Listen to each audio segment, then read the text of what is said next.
We now bring in CBS Sports NBA analyst Gonzalez and Cameron Salerno as the final day of Utah and Cali Summer League in the books. And now we get another look at Bronny James. He had 10 points in his Summer League debut, followed up Tuesday with a 2-point effort while adding 2 rebounds and 2 steals. But for what it's worth, he wasn't on the floor in crunch time on Tuesday. Just how would you evaluate his Summer League start ahead of Vegas?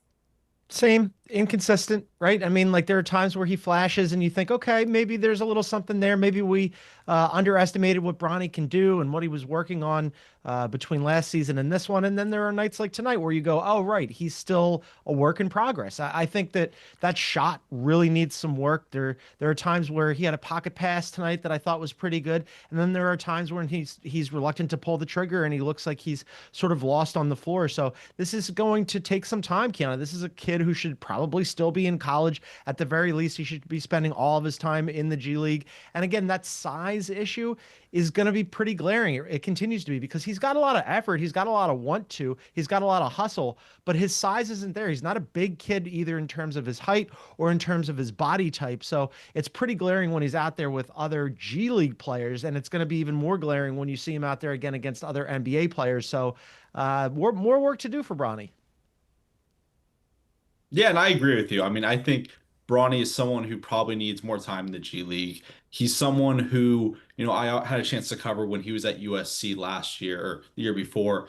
And, he probably still should be in college, but, you saw glimpses of development when he was in the G League last year. And, I thought for a second when he had that highlight dunk in the first game he played, and he didn't play in the first game of California Classic, but played in the second, that he had a steal and had a highlight dunk and it was all over social media. Then you thought, okay, like maybe this is something that is gonna take some development and time. But I think honestly Vegas will be big for him. I think it's gonna be huge for his development. I still think he needs a lot of time, but like I said, like what John said, I think that the tools are there, the hustle is there. He does have defensive instincts, and obviously he has athleticism similar to his father. So definitely positive development, but yeah, I still think he's inconsistent, needs a little bit of work. Absolutely. I feel like we're going to have plenty more opportunities for us three to sit here and dissect Bronny's game, his development, and what might be next as we engineer the NBA season. But as for the Sixers, third overall pick VJ Edgecom missed his second straight game to a left thumb contusion, but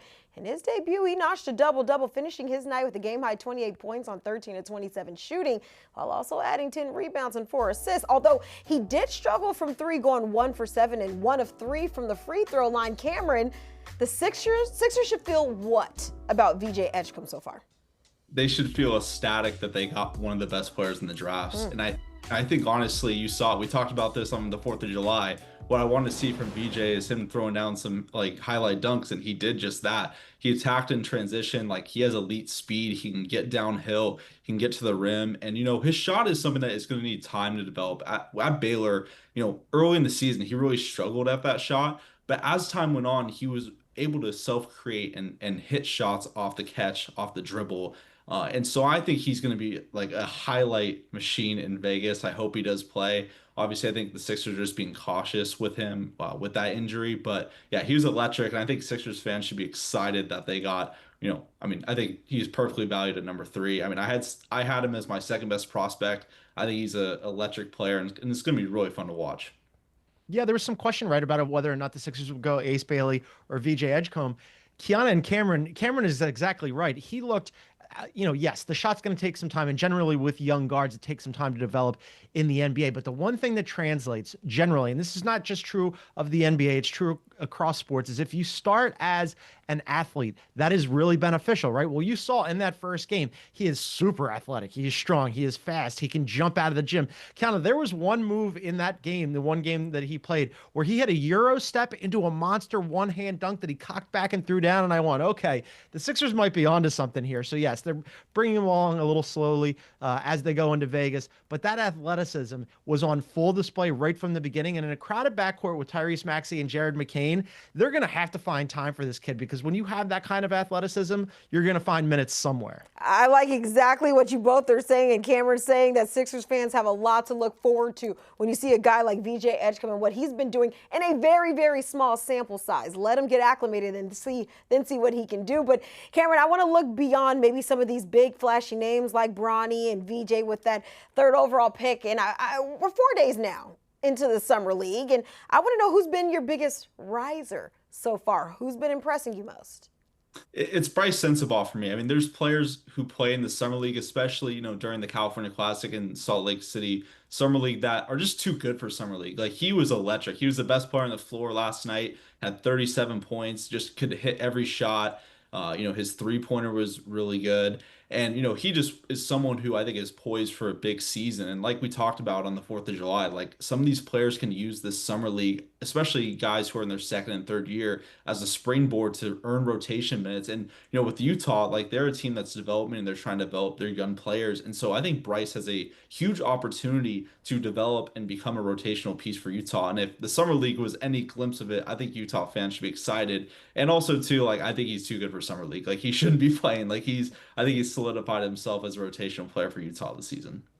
Yeah, for me, for who impressed me, Kiana, what I look for generally in Summer League, I think that there's a truism about Summer League. If you play well, that's a good thing, but that's basically just a baseline.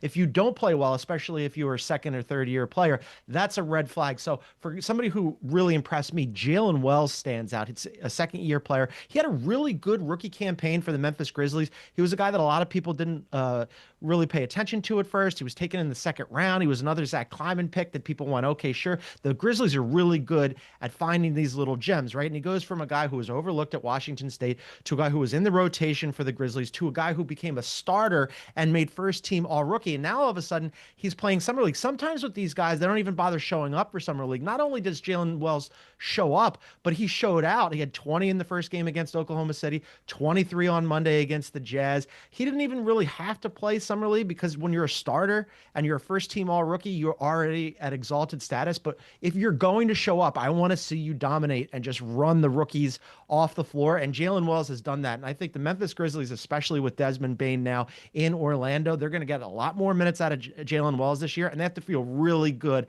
about hitting on that kid. He could be special. He's good. Yeah, I'm sure Memphis very pleased with what they're seeing so far on the court. But guys, we can't talk risers without paying respects to the other side of the coin. John, who's disappointed in the early showings? Who has been your biggest faller so far? Well, not so much faller as a guy that, like, I'm looking at out of the side of my eye here, Kiana, because in the same way that I said, it's a baseline if you play well, if you're a second year player. If you're not playing well and you're a second year player, all of a sudden I'm going, what's going on with you? And so my guy is Dalton Knecht. Now, he did play well tonight. He had 25 points. He scored the ball pretty well, right? But he had a big fourth quarter. And even though he went 4 of 8 from deep against the Spurs tonight, he's still only 4 of 17 from 3 in 3 games. That's a problem when you're a shooter, especially when you're a shooter coming off a year when they selected him, when the Lakers took him, a lot of people, including LeBron James, were saying he was the steal of the draft. LeBron was making fun of other GMs who passed on him. And then all of a sudden, as the year started to go by, his minutes started to wane. And you were like, okay, what's happening here? JJ Redick, who was a shooter himself, and is the head coach on a team that was in desperate need of shooting, started to take his minutes away. Then he fell out of the rotation entirely. Then they traded him, Kiana and Cameron. He's only on the Lakers because they decided to void the Mark Williams trade. They bring him back, and he didn't play at all after returning to LA. So if you're going to show up as Dalton Knecht did for Summer League, I want to see him dominate. And he played well in one game, but he did not play well in the other 2. So jury's still out on Dalton Knecht. I want to see what he does moving forward. Yeah, and for me, it's Kasper Ziagachunas. And he was someone who was a rejected top 10 pick for us at CBS Sports. He's a guy who was a top 10 player on our big board. And it was pretty shocking to see him fall all the way to number 20 to Miami. And, I think his biggest issue when he was at Illinois was turnovers. He averaged 3.7 per game. And those turnovers and that, efficiency kind of really showed in the Summer League in a bad way. I had to write it down. He was 1 of 15 from the floor and 0 of 11 from 3, and also had more turnovers than field goals. And it's it was concerning, but also I don't want to overreact too, because rookie guards tend to really kind of have an iffy summer league, and like I've heard before, if you have a great summer league, you should be celebrating. If you have a bad summer league, then you're immediately a bust. But I think he's going to take time, and I think those turnovers need to cut down. And if he can cut down on those turnovers, that's going to be something that's going to help Miami. But if he keeps these turnovers up and kind of it's a consistent issue that was what happened in college, then there should be some concern about him moving forward. All right, fair assessments right there. But now, fellas, I want to give the people what they want and shift our attention to Las Vegas, where, let's be honest, all eyes will be on #1 overall pick Cooper Flagg. He's making his Summer League debut on Thursday against Bronny James and the Lakers. Guys, I'm just going to let you know, I looked into prices. Average ticket price, over Expensive. $200, with courtside tickets going for as much as $3,000. I'm talking Summer League here, fellas. I'm not talking a playoff game. I'm not talking a season opener. So, John, clearly you can see my reaction. I want to get your reaction to this price tag to see Flagg's first Summer League action. Yeah, that's ridiculous. I'm not paying $3,000 for some. That's Keanu Martin money. I don't have that kind of money. I mean, look, this is going to be a can't miss game. Generally, you would get 1 versus 2, the first round or the first pick versus the second overall pick. So you would think Dylan Harper, but of course, Bronny James, son of LeBron James, that's a pretty good billing. And of course, you can jack those prices up. And the NBA isn't stupid. They're going to get a lot of eyeballs on this game. Look, Cooper Flagg, billed as a generational talent. He's going to be really good, but things that I'm looking for in this game, Kiana, I want to see him at the defensive end, how he's working, how he's doing the little things, how he's running the floor, how he's rebounding, how he's passing, and especially because Jason Kidd had pointed out that we might be seeing some Point Cooper Flagg this season because, as we all know, Kyrie Irving is out with an ACL injury, and this is sort of a bridge to Kyrie. Now, they did sign D'Angelo Russell for the taxpayer mid-level exception, so the smaller one. But they basically only have one point guard on this team, one guy whose full-time job is to dribble the ball. So I guess Cooper Flagg, let's see whether or not you can do it. Also, is he getting to his spots? How's he getting his shot up? How is he incorporating with some of the other young players who are trying to make this Mavericks team? But it should be really fun. And I don't know if it's $3,000 worth of fun, Kiana, but it should be entertaining. I'm not sure if it's $3,000 worth, but I will tell you, at least Vegas is a really fun place. You can have a good time. Maybe make your money back on the machines. I'm just throwing it out there. But as always, fellas, we appreciate it. I hope you guys have a good time with that Summer League action on Thursday.